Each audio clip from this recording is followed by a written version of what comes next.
Cathexis, and I have a Instagram and also a YouTube Love Sugar show. So I want to thank you for taking the time for doing this interview. Thanks to you for having me here. It's a pleasure. If you don't mind just introducing yourself to the listeners. I am Anwar from Phendrana, a progressive metal act from Mexico City. Awesome. Well, thank you for coming on. This is exciting. And I have to tell you, you're the first album I listened to this year, and I was not disappointed at all. I really, really enjoyed it. Oh, that's great. Great. It wasn't that disappointing. So I have to ask before we get started, how's everything in your world, not just musically, but also in your personal life as well? I'm doing great. It's been already 2 years since I started writing the album, so it Mhm. feels somewhat distant. So finally being able to release it is surreal. It's very exciting. Um, In the meantime, I've been working in other sorts of compositions and other musical works. I am a full-time musician. So uh, last year, basically, I had not that much of an involvement in the album because it was in the mixing process and everything. So now that it's being released and going back to it feels very interesting. Very excited for it. Well, that's awesome. So I know it's been a little bit, it sounds like since you kind of started the album, but what kind of energy were you wanting to put into this album? Well, I think it would be great to separate the musical ideas from the emotional ideas Mm-hmm. on the album. Because musically, back then, I was listening to a lot of 70s prog rock. Mm-hmm. Bands like King Crimson, Yes, Gentle Giant, Camel, especially, which is probably my biggest influence. So I stopped composing metal for some years because I wasn't sure on the direction I wanted to take this. Mm-hmm. So revisiting all these 70s discography uh, kind of inspired me to join both the progressive side of music in metal and the Mm-hmm. classical music as well. I like very much chamber music. Um, Yeah. so it was not a voluntary decision to start the album that I just woke up and said, okay, I'm going to write a new album. It Mm-hmm. just happened. I was just listening to a lot of music and I started playing the guitar and riffs started coming together. And Mm-hmm. eventually I had to give a proper direction to that Right. process. And emotionally, it was a very, yeah, kind of a turbulent point in my life because Mm-hmm. I was finishing college and I felt very lost on what I wanted to do with my life. Mm-hmm. I was reading a lot of existential philosophers and authors that kind of shaped my worldview back then. Mm-hmm. So I like to compose music based on emotions, not just music theory. And Right. having those authors kind of shaping my ideology back then was key to how the music eventually sounded. And Mm-hmm. I think you can sort of um, grasp some sense of progression through the album between the very beginning and the very end, emotionally speaking. So the album was composed in order, like Yeah. track one, track two, track three. Um, so it took me around 3 to 4 months to fully write the album, and Mm-hmm. it's pretty evident. how much my emotions were changing between those months. Yeah, I was gonna say the music sounds like really emotional and it has like kind of like a deep feeling to it. Was that kind of the intention or is that just how it turned out? No, it was completely my intention. I like to make emotional music. I hardly ever write happy music. Um, it was meant to be emotional. So does writing kind of help you like get through your emotions, or are you thinking about like people who are listening to it, like writing something to help them get through their emotions? Yeah, I think music in general is the way I interact with the world. I don't necessarily have fun when I make music. I Mm-hmm. enjoy it. I find it necessary for myself and for my well-being.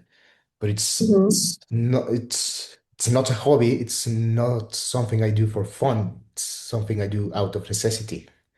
Mm-hmm. So these kind of periods where I get very immersed in myself and write music, it's like a cathartic process. Mm-hmm. So this album, for example, was just letting 5 years of my life come to an end and put an end to that period through my music. Mm-hmm. And I like I think I am very grateful for the music I grew up with because I owe a lot to the artists that have been with me. Mm-hmm. And I feel like my it's not a job, it's like a responsibility I have with my listeners Right. to help them as well in that sense. So it kind of helps you and then also helps them as well. So it's kind of like a two for one. Yeah. So was there ever a moment like during the creation where you had to stop and think like, whoa, this might be too much, or I don't know if I want to go in this direction, or some, I guess, a moment where you kind of felt confused, like you didn't really know where to go, or if it was too much? Mm, there were moments where I struggled with some sections Mm-hmm. for songs.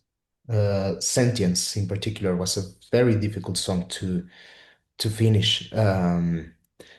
But it never stopped me from actually keeping writing music and doing the album. Mm-hmm. Once I fully devoted myself to the process, there was no going back, and I knew that it cost me a lot of energy, a lot of time, a lot of money, but it was necessary. I knew that if I left the project uh, um, unaccomplished, it just turned out worse for myself. Right. Well, like I said, I listened to it and I was like, this is awesome. So I was happy that it was like the first album, the new album that I listened to this year. So I think he did a really good job and good decision on keep going. Thank you very much for listening to it.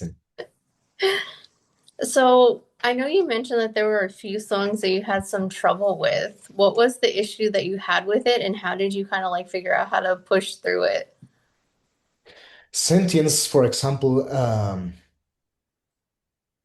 has two main sections to it. The first one, which is more intense, more uh, energy fueled, and the Mhm. second one, which is a little bit emotional, more on the melodic side. And it was that section, the second section, I struggled a lot because back to the 70s Mhm. rock bands and my classical background. I like to have a lot of balance in my music. I have always been a metalhead, but it's very easy for me to get overwhelmed with uh, so much intensity. So I felt that Sentience was just a little bit too much. Mhm. It was overwhelming for me, and I wanted to make a second section that contrasted that first section, but I did like 3 or 4 different ideas that really didn't work, and those Yeah. ideas take days or even weeks to fully develop, and to have to delete them is it's kind of hard. It's like, okay, Yeah. yeah, 3 weeks of my life right down to the trash bin. So, Yeah. but in the end, I liked how it turned out. Uh, Hmm.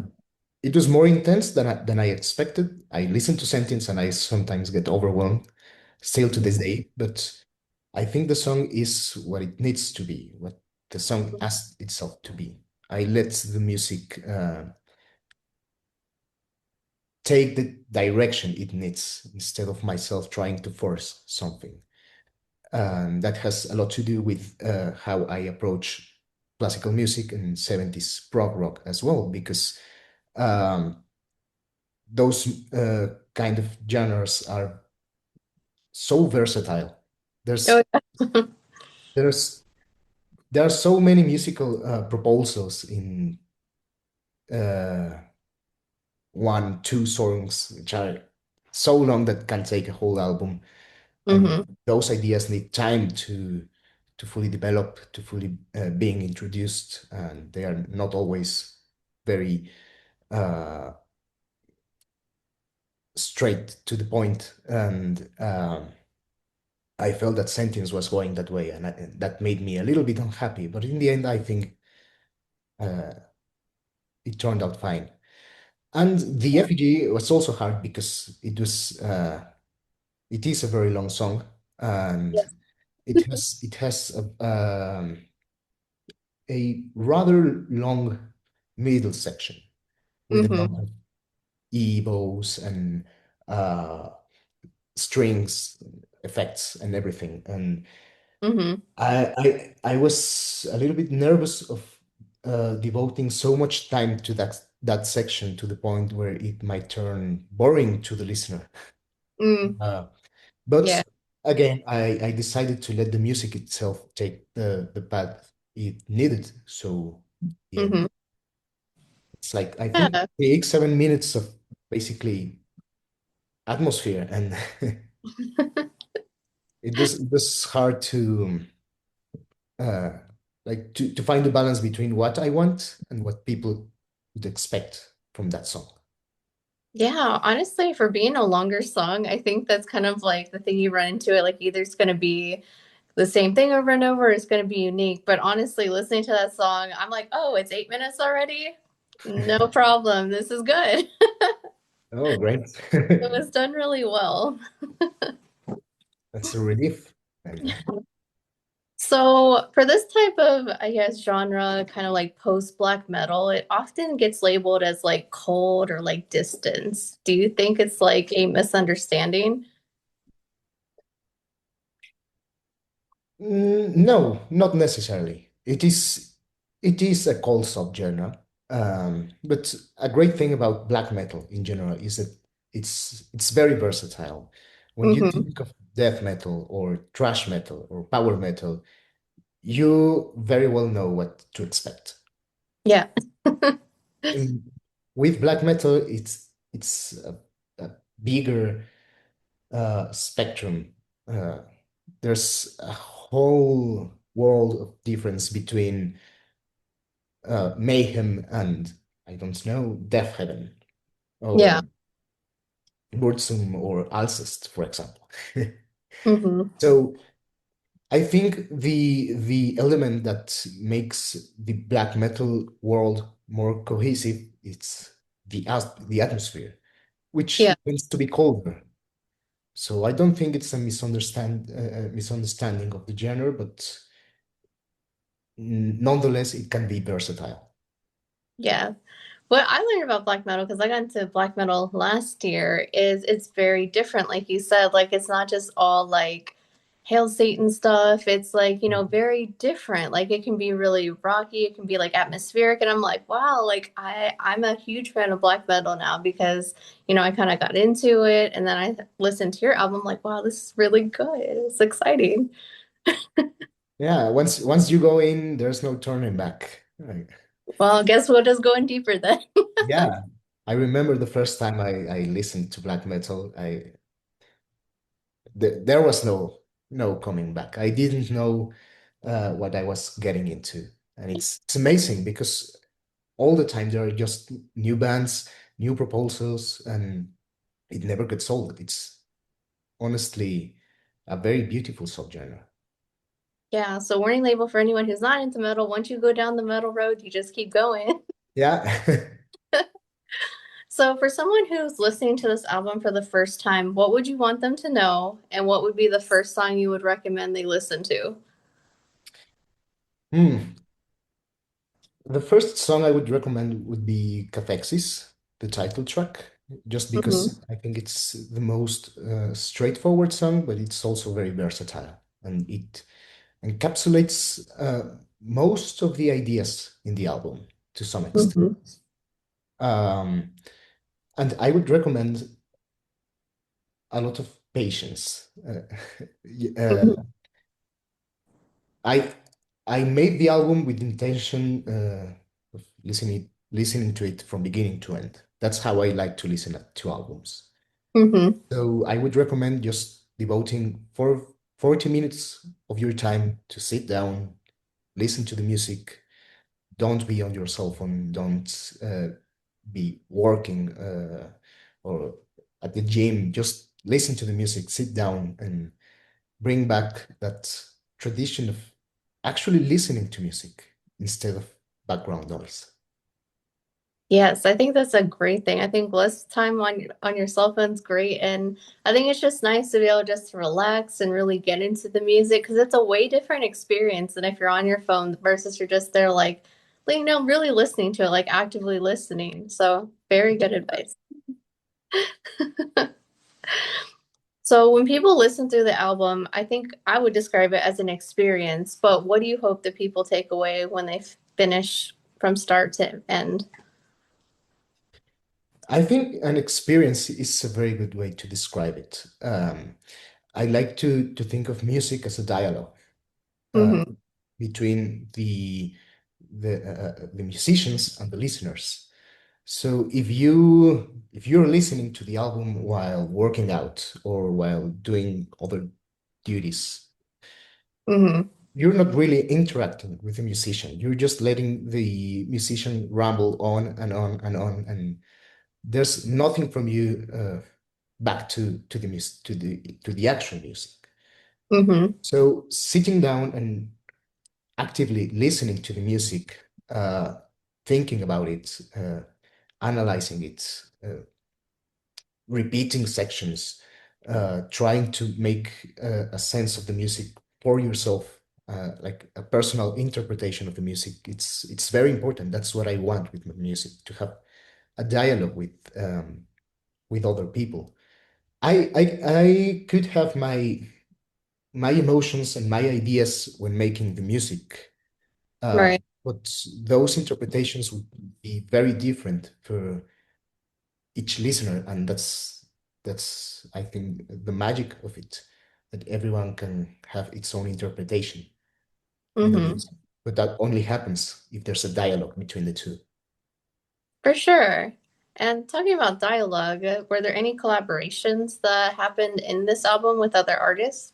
Yeah, there were seven guest musicians, Oh, um, which was it was hard in the sense that I am not used to giving my music to other people to play. mhm. My previous album, I basically recorded everything except for the female vocals. And this Which makes sense, time, by the way, that you wouldn't do the female vocal. imagine, no, I suck at singing. And even if I had clean male vocals, I should Hmm. find someone else. Um, but this time around, I decided to let actual experts take care of uh, other things in the music. So Hmm. I could be fully devoted to the writing process, Right. and then I would hand everything to actual musicians to play. Uh, I played guitar and bass. Bass is my main instrument, and guitar is the instrument I use the most for composing. Mm-hmm. And I also did the orchestrations and some keyboards, but besides that, everything goes to other people. The drums were in charge of Richard Schill, which is a very, very talented drummer from Sweden. He Mm-hmm. he currently plays in Death by April and The Unguided, and Okay. he was also the drummer for the infamous Swedish act Shining. Mm-hmm. um, he played all the drums in the album, and for me it was very important to have his creative output as well. So Mm-hmm. I just handed him a very rough uh, drum sketch, a drum demo, Mm-hmm. and let him expand on that and bring up some of his ideas to Mm-hmm. to to the music. Um, the female vocals this time around have more a more important place in the music. There are not that many vocals in the album in general. Uh, Mm-hmm. Right. I like to use sparser vocals and give more Mm-hmm. time to the actual music, but I wanted the female vocals to be a, a very important point in the album. Those were in charge of Ana Vitran, which is the sister of a very dear friend of mine, Gabriel Vitran, who also played some piano solos in the album. Okay. Um, Daniel Droste from Ahab was very kind enough to sing in the last song to his signature nautical growls, and which to me was like a dream come true because Ahab is one of my favorite bands ever. Mm-hmm. So Well, that's him, cool. yeah, him agreeing to do it was just so nice from him. Mm-hmm. Um, and there's also another colleague from mine, Diego, who's credited as Mafu, who handled the guitar solos because I suck at playing guitar. So I I want. understand that. I'm the same way. And lastly, we had Adrian Terrazas from the Mars Volta. He played some woodwind solos in the title track, Cathexis. I think that's it. How was it having to work with so many people? It was very interesting because I felt more like a director. It Yeah. was the feel I was going into instead of just playing everything for myself. I just have the raw idea that I handed out to the musicians to uh, who also had some creative input, and that was very Mm. valuable for me. So is this something you want to do again, or do you think the next album it would just be like just yourself? I think there will be a point in time where I wouldn't even play in an album.